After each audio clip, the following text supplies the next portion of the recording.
We are live. Welcome to Tea and Conversation. This is our third season, and I am so excited that you guys have joined us this afternoon for Tea and Conversation. And you guys, listen, there's a lot going on in the city. We know it's a lot going on in the city, good, bad, and indifferent. A lot of people have really gotten involved on the front line, which I'm so excited to see so many people that has gotten involved in so many areas. We have our children now look like they have things to do on the weekends, on Friday, Saturday. So that's a good thing. So there's a lot of really good things going on in the community, and I'm really excited about it. I'm more excited about it because I have on with me my dear sister, my friend, my best girl, sister Connie Burton, here with us this evening. How you doing, sis? I'm wonderful, sister. Peace, blessing, and power to our community and to our people. Absolutely. Absolutely. I wanted to have you on this evening. I love when you on because for one thing, it brings about um, so many jewels, so many nuggets for people to really put in their pocket. Definitely me, every single time that I have a chance to sit down with you and have a conversation. And, sometimes I tell you I like just lying down and just laying back and let you just fill my cup up with so much information. So I want to get right into it. And starting off with, what do you see as the biggest challenges facing the African American community um, as of right now, as of today? hmm Well, let me just first say the pleasure is very mutual. I'm always excited to be with you because of the wonderful exposure and friendship and sisterhood. I learn a lot as well, sister. So it is a mutual respect. One of the biggest challenges facing our community right now is that it seems as if that we want to disconnect ourselves from the past, Mm, from past struggle to past victory, as if now we're working in a new vacuum, and the recipe that we have at this moment is something that has to be brand new.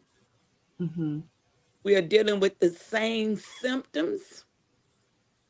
We are dealing with generational people that has been born into certain traditions. We're dealing with policies and practices that has been unstoppable, that define this America.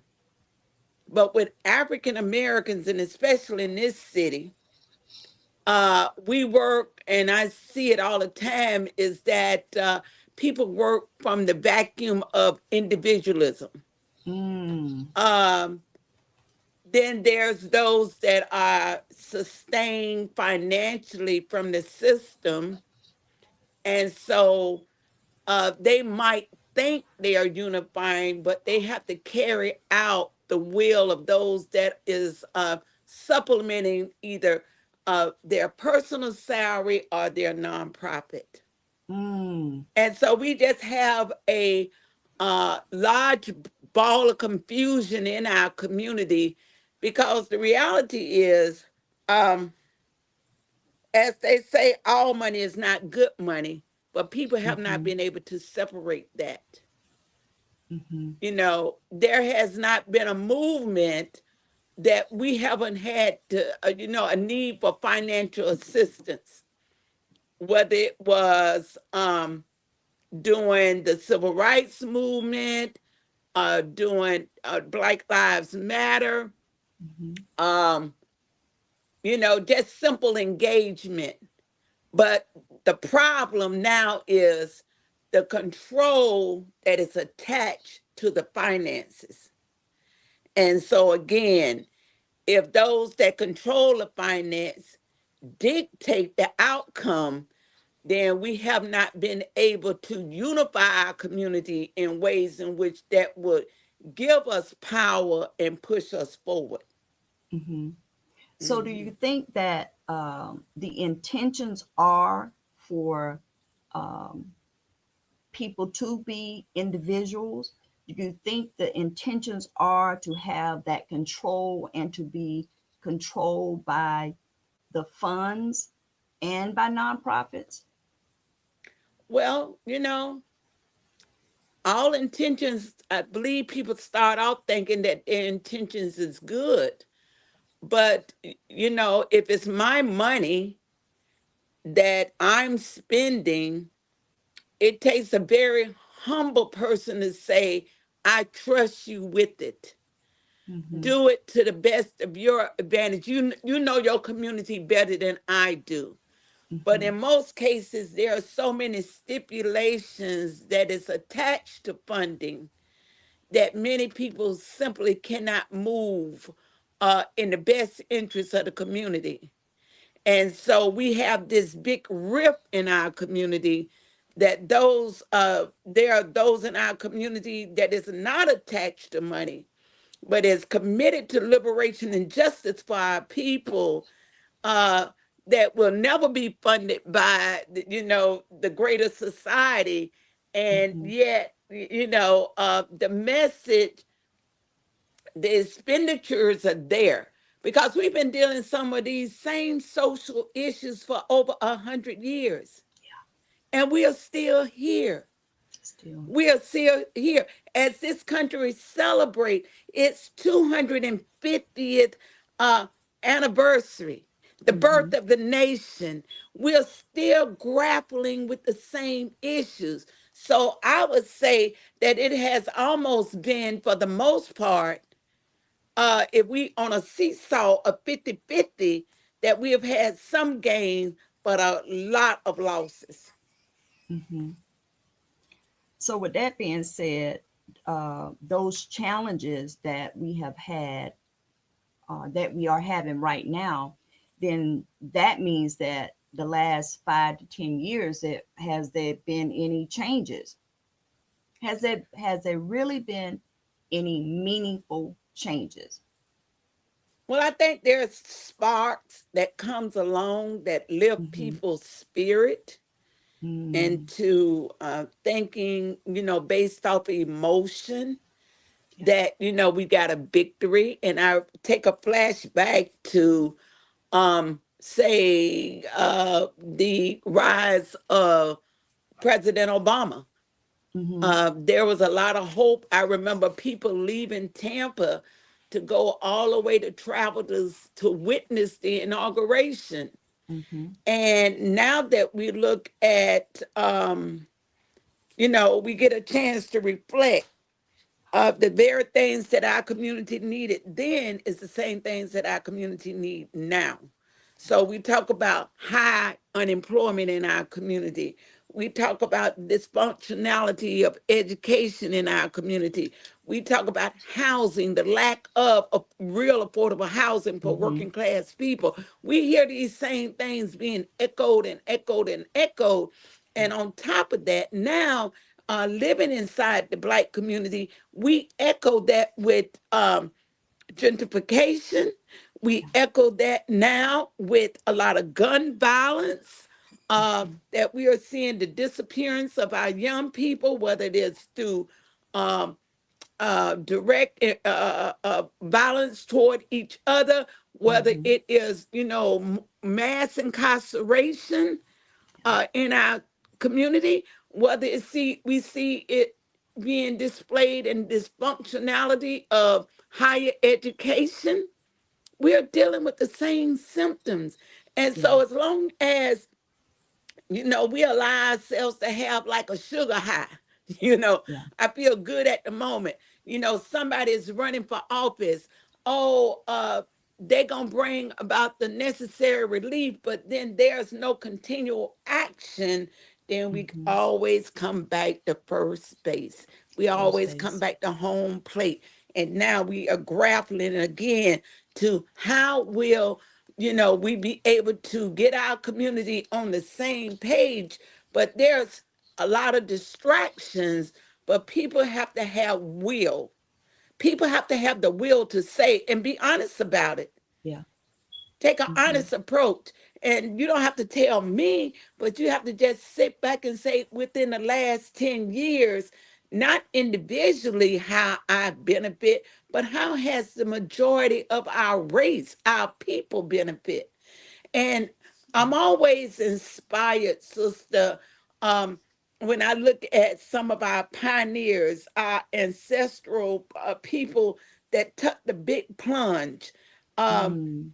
I got a lot of superheroes and Yeah. sheroes, but I'm always thinking about people like Marcus Garvey that come from a prominent family. He's a tradesman. He's traveling the Caribbean. He's going in and out of Africa.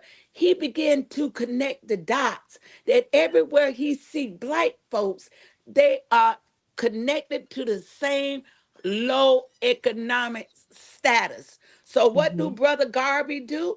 Brother Garvey comes to Harlem because he was a student of teaching Booker T. Washington. And the Mm-hmm. greatest amount of collective leverage of where our people are on the planet was the United States. So he Yeah. comes to the United States and he set up this powerful movement, the UNIA. And not just talking the talk, Garvey is able to start saying, black people got to have their own separate independent economic power. And he started building, and people connect to Garvey and they have confidence in Garvey. And what Garvey run into? Garvey run into this thing called a U.S. government that do not see black people acting independently economically. And so, Mm-hmm. at a very young age, the movement is shut down. Garvey is deported. And so, even to this day, and we've had great leadership, but it is certain names and certain individuals that we can Mm. see when they are trying to build mass movements to unite us. We continue to remember those individuals because they was not doing it for themselves. They was doing it for the greater good of our people. Yeah. Yeah. Yeah. And can you give me one person in your lifetime in the city of Tampa um, that you Mhm. think was on that level of really pushing for the people, a movement for the people? Well, I always refer back to Sister Essie Mae Reed. Mm-hmm. And of course, we had Perry Harvey, but he was already, kind of like Mr. Harvey was in a leadership capacity, Mm-hmm. being the president of the Longshoremen's Association, which was the bread and butter of many working class people in our community. And Mr. Harvey ran up against Miss Essie Mae Reed as a political opponent. Miss Essie Mae Reed was somebody that, if you think about Fannie Lou Hamer, you would think about Essie Mae Reed. Unlearned. When I say unlearned, no formal education. Uh, Miss Reed would tell you that she stopped. I think she would say in the sixth grade, third or sixth Mm-hmm. grade, and then Miss Fannie Lou Hamer would say she stopped her educational track when she was 12 years old because she had Mm-hmm. to pick cotton. So Miss Esme Reed was one that the community of Black women's saw her boldness, saw her Yes. willingness to stand up to power, saw her willingness to lead by example of just doing the menial work. I remember seeing her one time in Central Park Village, raking around the garbage dumps. And Mhm. eventually, Miss Essie Mae Reed uh, was able to secure a, contract in which her and her daughter and their team was able to resurrect one of the most drug-prone public housing development in the city of Tampa and Mhm. bring it to a level of high prestige. And so she was one, like I said, in my lifetime that I can visually say Miss Essie Mae Reed would be that character for me, similar to me reading about somebody like a Fannie Lou Hamer, somebody like didn't have no formal education, Mhm. was kicked out the plantation when she learned that Black people had the ability to register to vote at 40, 42 years old, jumped right on into it, uh, put herself out as a field secretary for SNCC, which was a young people's organization at the time that was organized and established by our dear beautiful sister Ella Baker, that they was involved in direct action. Esme Reed involved in direct action, telling people inside Central Park, you got to clean yourselves up. You got to clean, we got to get rid of this dope. We got to be responsible for our children. Our men's Mhm. must, have meaningful jobs. So Yeah. when SMA Reed name entered on the ballot, she lost. But you know what she was able to do? She garnished a little over 10,000 votes, the most that Mhm. has been as a candidate for District 5, say for those that have lost, right?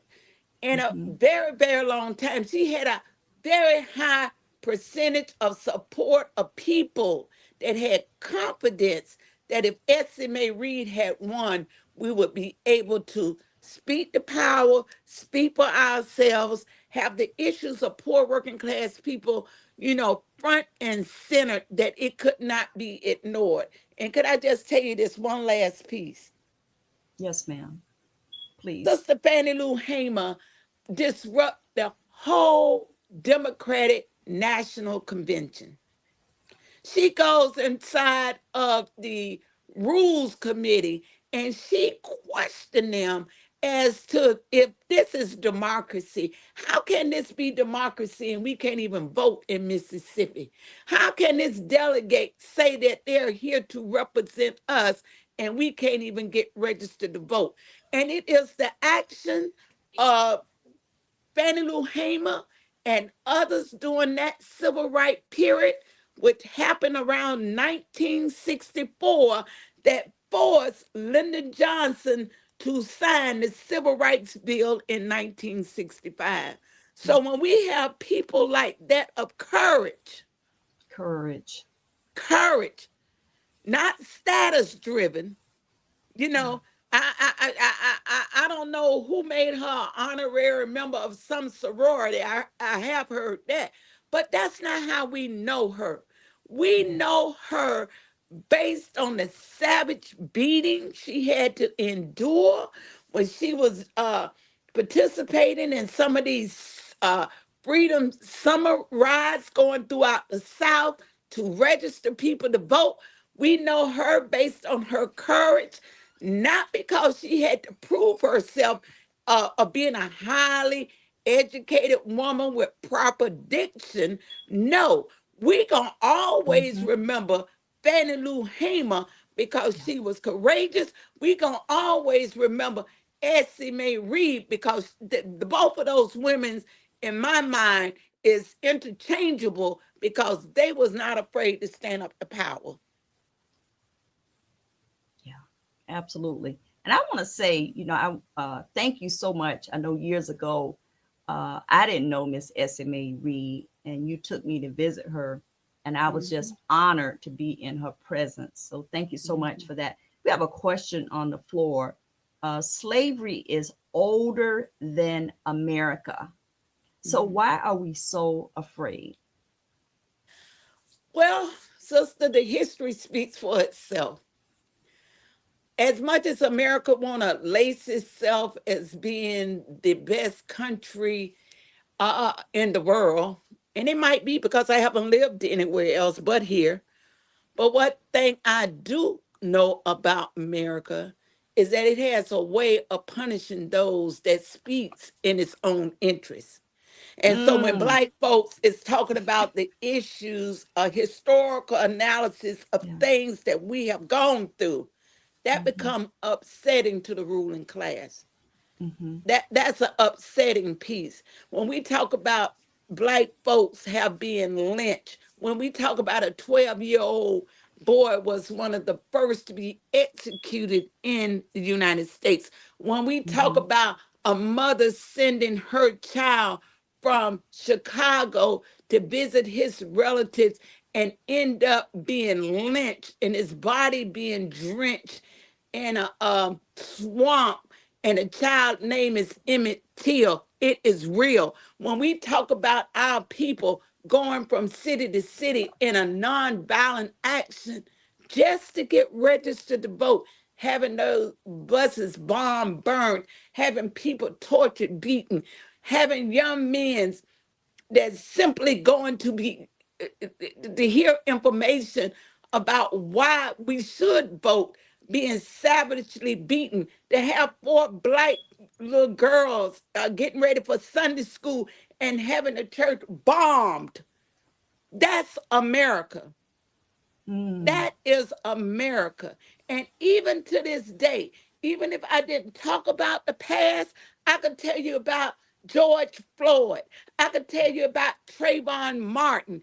I could tell you about so many young people that would never live out his dream because the policies that has been written in America has been coded in ways in which we're still living as if we lived in 1865, 1619, and on and on. and in spite of knowing those things, those tragedies, those horrific acts, um, you are encouraged not to talk about it. Don't say anything about it. Don't post anything about it. Don't talk about it. So, why do you think it's so upsetting for them to hear it, or to know it, It's or to almost know like that it exists? if you set your best china out on your best linen. Oh, Mm, you just ready for your best party, and I'd be darned they didn't drop the whole gravy cup on that white linen, and your guest is walking through the door. You can't put forth your best impression if you're talking about it.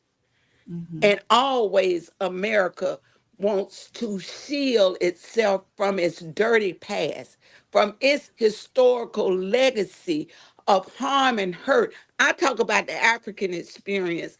I'm quite sure Native American can talk about things that they have done, but I mind my Black business and I'm focused here.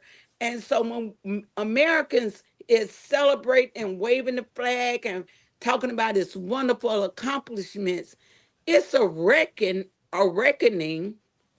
and it mm-hmm. should be with a responsibility of knowing that you've done these things and how can we repair the damage. It Right. is the repairing of the damage that people don't want to address. They don't want to address because in their minds the benefits that they have endured continues to prop them up in ways that show their superiority, and they're happy with that arrangement. Mm-hmm, mm-hmm. Wow. I want to go to this because you touched on it just a tad bit at the beginning. Is we just had Juneteenth, Mhm. July 19th, and I was excited about Juneteenth. I wore my Juneteenth apparel all week and into the weekend, Mhm. and saw a few people with their attire on, and I want to get on and I want to know more. I want to study more. I want to know more about Black folk, Black people, African American people. And then we have the 4th of July. Excuse me.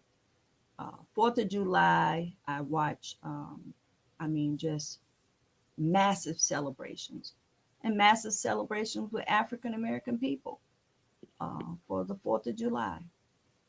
I watched on television and I actually shared it where I saw, I don't know if the numbers are correct or not, but I heard there was 400 people marching and I shared it and they had masks on. I don't know why in the heck they had on the mask because it was hot as hell Mm-hmm. and was able to organize that many people and just walk through the street in celebration of the 4th of July. What a message that was sent on such a day that was supposed to be celebrating 250 years of our Mm-hmm. America. Mm-hmm. So, And your so thoughts what we on that? saw is that mostly white guys, if we're talking about the same picture, right? Yes. Hmm. What they recognize is that they have protection from the state. Mm. And the protection starts off with this little thing that they have a right to the First Amendment. You know, Hmm. that's the most easiest one that I've heard politicians say. Well, we don't like things other people say, but they have a right to say what they want to say. But it's in the messaging. It is in the costume that they had. It was the concealment of their faces. It was all of that, that when some people see that, it's a direct reflection of a remembrance when the Klan had that same form of protection. That if the Hmm. night riders came and burned down your house, who could you call? Who could Black families Yeah. garnish any protection from? And so those guys marching through the city, which was once known as Chocolate City, but is no more because it's got gentrified as well.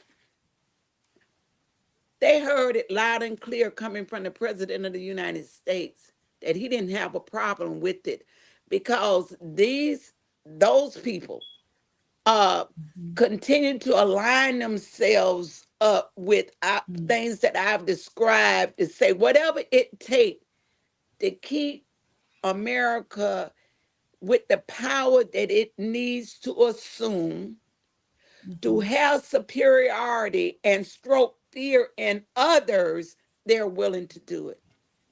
And so while people might say, I was so appalled by that, their appallment is almost like in silent because they have not shown themselves in ways in which to strike a blow to this Hmm. nation to show that they want to move this country in a different direction. Hmm.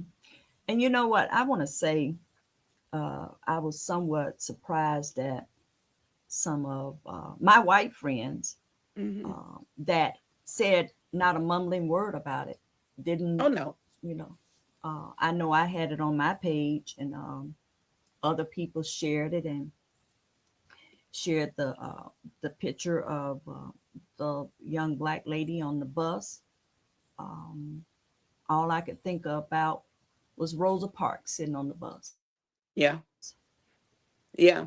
and And what she when you must have put it thought in on the bus. contrast to Hmm. when one of their young beloved leaders in the white world was assassinated, and if you even thought uh, about saying something that was, not in full sympathetic support of that, Hmm. they had a way of making a quick, brutal, response that can cost you your livelihood.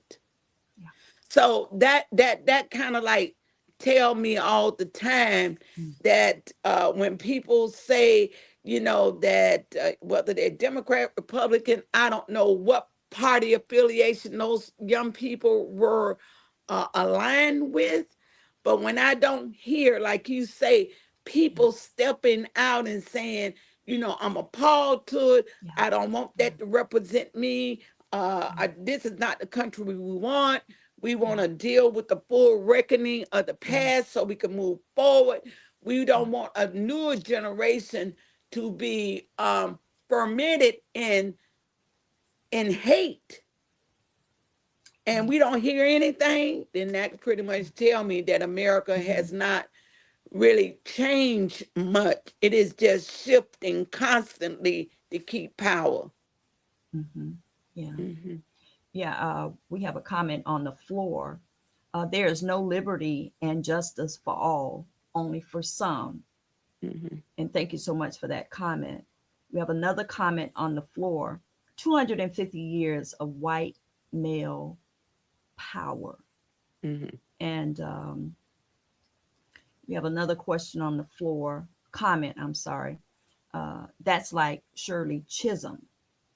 And Sister Connie Burton, you remind me, and I told you this, and I'm sure others have as well, of the late, great um, Fannie Lou Hamer, and being able to um, speak out, speak up for our community, the people around you, people that have less fortunate, just the community.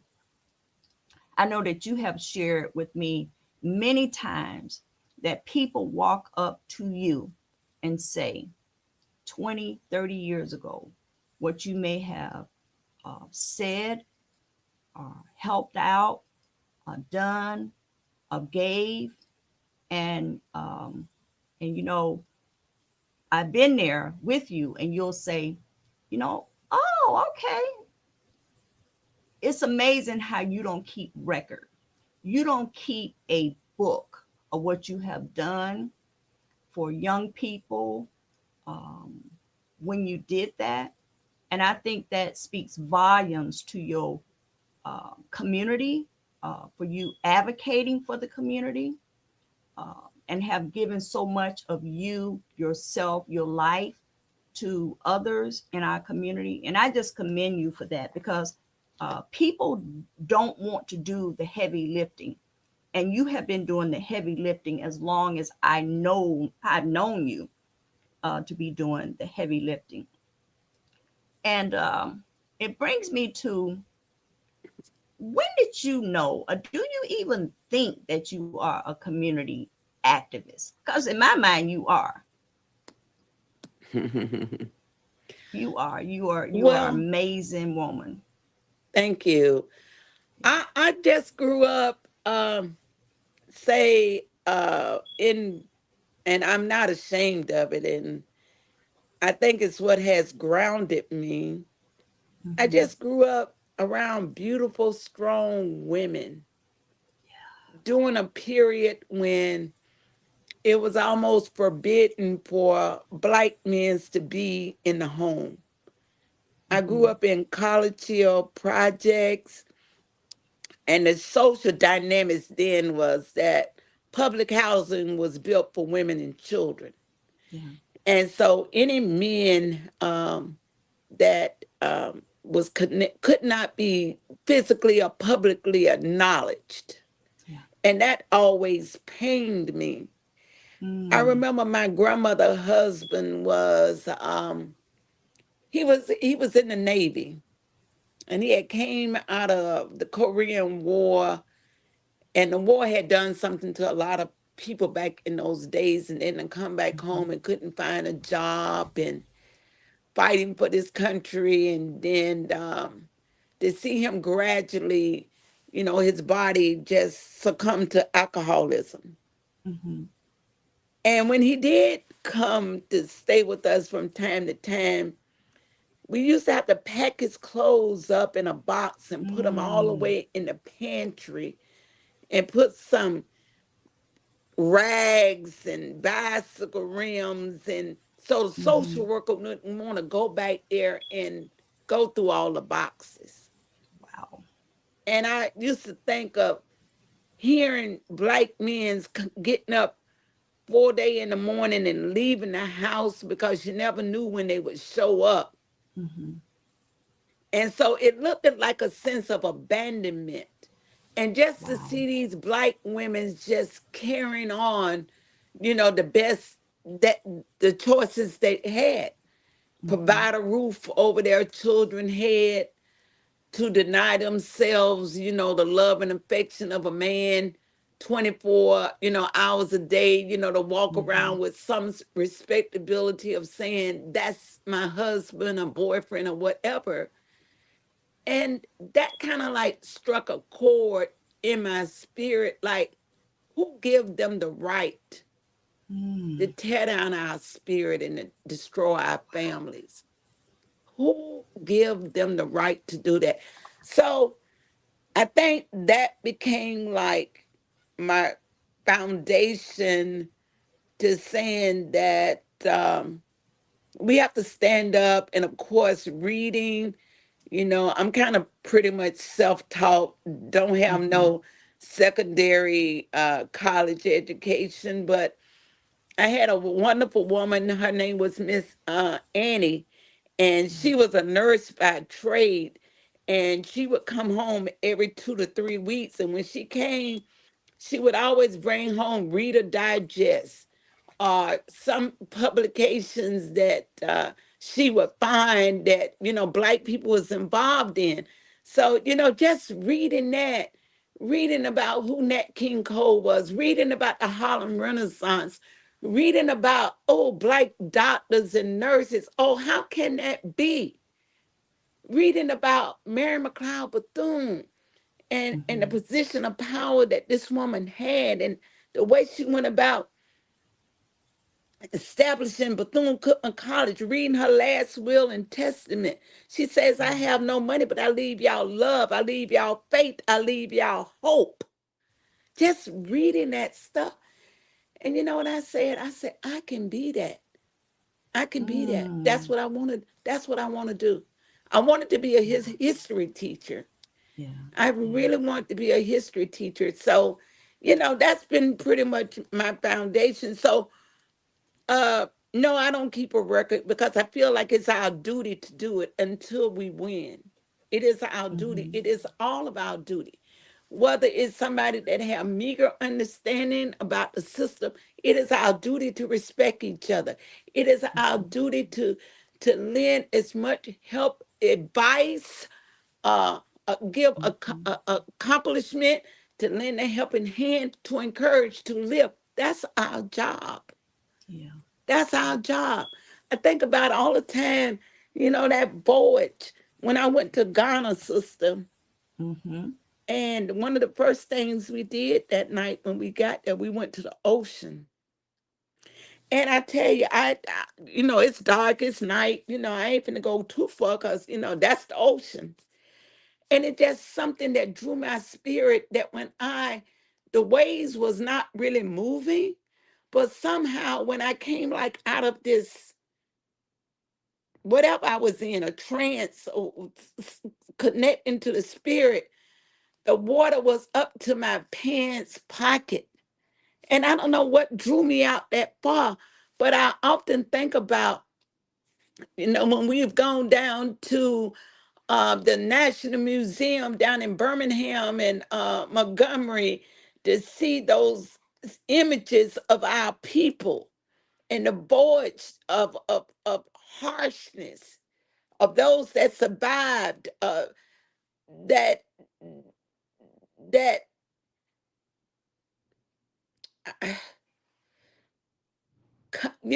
being kidnapped and brought here and chained to each other and laying in each other's vomit and feces. And I just said, it's our duty. I don't give a darn what it is. It ain't nothing but a good morning. Hey, sister. Hey, Yeah. brother. It is our duty to do all of those things because the playing field has never been leveraged for us Mm-hmm. in ways in which we can really, really move forward. And every time we get to the place of accomplishment, then the evilness of whiteness, it is Mm. historically documented that if our people have not been massacred, then our towns have been burnt down. If our towns haven't been burnt Mm-hmm. down, we have been redlined. If we haven't been redlined, we have been denied employment opportunity. Yeah. If we have not been that, we have been denied loans for homes, for jobs, for houses, for businesses. So, with all of that collective thinking, I don't care how much individually you might have at the end of the day, just simply because you're black in America, that the moment you ain't tap dancing the way they want you to tap dance, if they're controlling your dollar, you part of this group over here. Mm-hmm. You're part of Yeah. this group over here. And this group Yeah. over here has to strengthen itself in ways in which we can build power. And we could do Mm-hmm. it. We have enough nickels, dimes, and quarters, just like the Honorable Marcus Garvey started, just like the Honorable Elijah Muhammad in building the Nation of Islam. When we think of Mm-hmm. Madam C.J. Walker, Yeah. when we think about Johnson Publishing Mm-hmm. beauty products, Yeah. we Yeah. have to start somewhere. And the Mm-hmm. confidence and the lack of confidence that we don't show toward our ability to have progress, it only sets generation of our Mm-hmm. children backwards Mm-hmm. instead of moving Mm-hmm. them forward. Yeah. I don't envy nothing other people have. Whatever they have, they got it. Some of them have it, and you know what, sister? At the end of the day, they're taking all kind of medications just to be happy. We have shown that our spirit can be happy with less than. But Yeah. the fact of the matter is that we are responsible for building a future for our children so we don't pass back these same issues continuously. And we can do that. Mm-hmm. Yeah. Yeah. I need to say this, and then I'm gonna ask you a question. You You froze. I can't are. hear you. You are I can't you. hear you. You are. I don't know what happened. She went off and coming back on. She's coming back. I was saying that. I can't hear you. Okay. Can you hear me? Okay. Can you hear me? She froze. What did I do?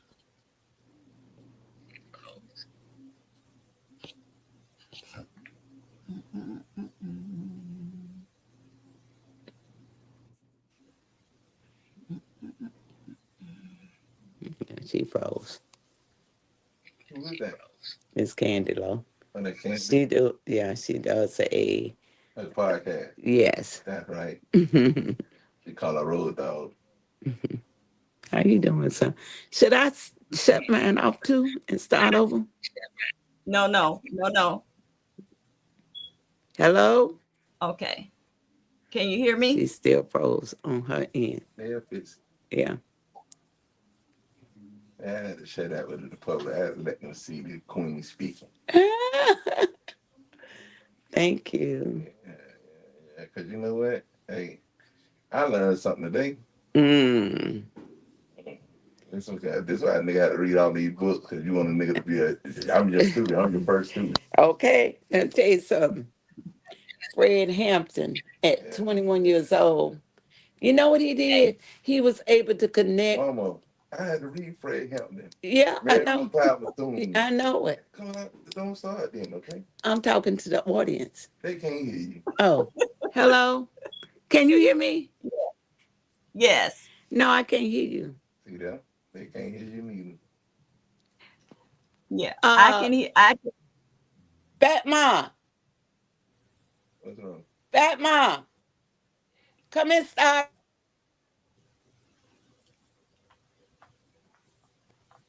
yes. Hello? No, I can't hear you. See that? They can't hear you neither.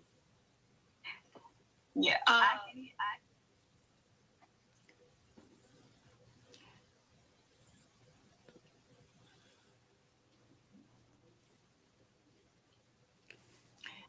Come here, This is hurry what up. this is what I wanted to say. I wanted to say that Sister Connie Burton is an absolute history teacher, period. She has been teaching history, I know, for over 30 Some kind of years. way we got And stuck, and still, she is still teaching history. She may not be a formal educator, history teacher, but she is definitely a history teacher. Yeah.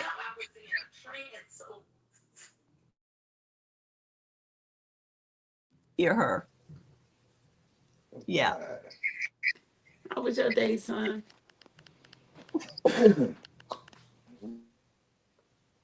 Okay.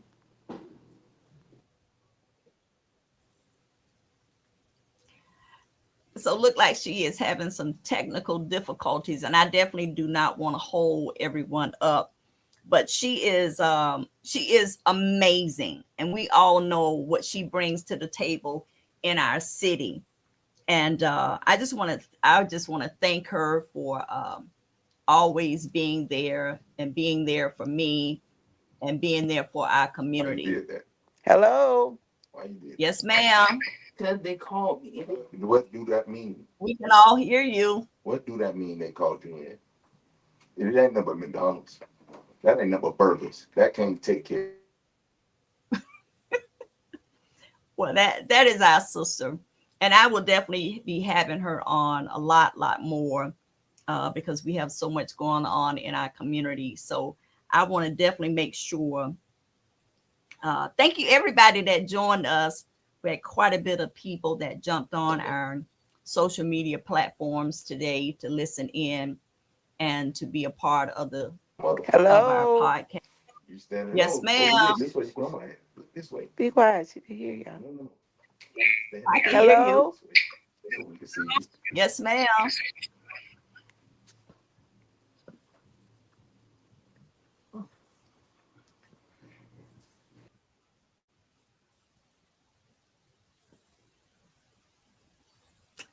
All right, guys. And that's going to do it for us for Tea and Conversation on this evening. And thank you so much, everyone, for joining us. And I look forward to everyone coming back to see us on next week. I am Candy Lowe. I am the host of Tea and Conversation Live. This is our third year being live. We actually started in 2020, off and on in 2020. And then, of course, Tea and Conversation at Al's Finger Licking Good Soul Food. We are at that 21-year point, and that is every second and fourth Saturday right at Al's Finger Licking Good Soul Food in Ybor City. Thank you so much for joining us.